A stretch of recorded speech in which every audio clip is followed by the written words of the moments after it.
پارک گوئل، شاهکاری جاودانه از آنتونی گاودی، یکی از جاذبه‌های بی‌نظیر بارسلونا است که هر سال میلیون‌ها نفر رو مسحور زیبایی خودش میکنه.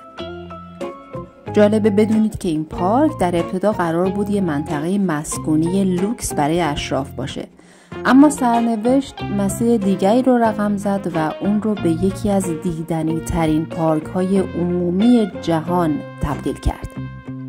در این ویدیو با هم به کشف رازهای این شاهکار میریم.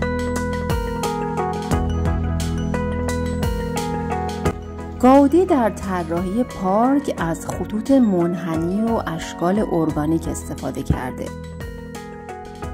نخلای طبیعی در پارک به دلیل ظاهر و رنگ‌های سبز تیره و جذاب خودشون تونستن فضای شبیه به باغ‌های استوایی و گرمسیری ایجاد کنن.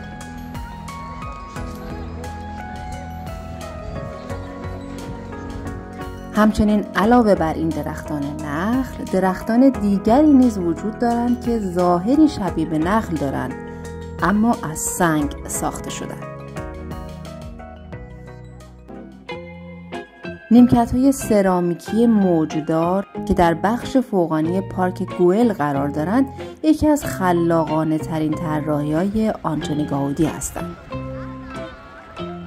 گاودی برای ایجاد سطوح رنگارنگ این نیمکت‌ها از کاشی‌ها و ظروف شکسته بازیافتی، شیشه و چینی‌های رنگی استفاده کرده که نور خورشید رو به زیبایی منعکس می‌کنند.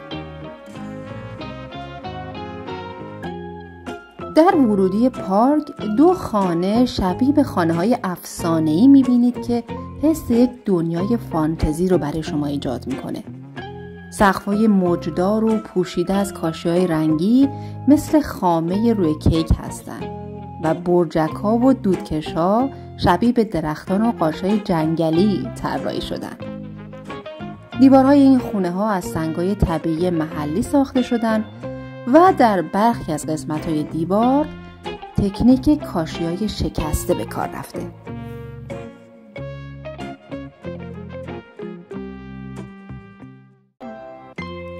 این فقط نیمی از ماجرای پارک گوئل بود، اما هنوز رازهای شگفت‌انگیزی باقی مونده که اونها رو با هم در قسمت دوم کشف خواهیم کرد. با من همراه باشید.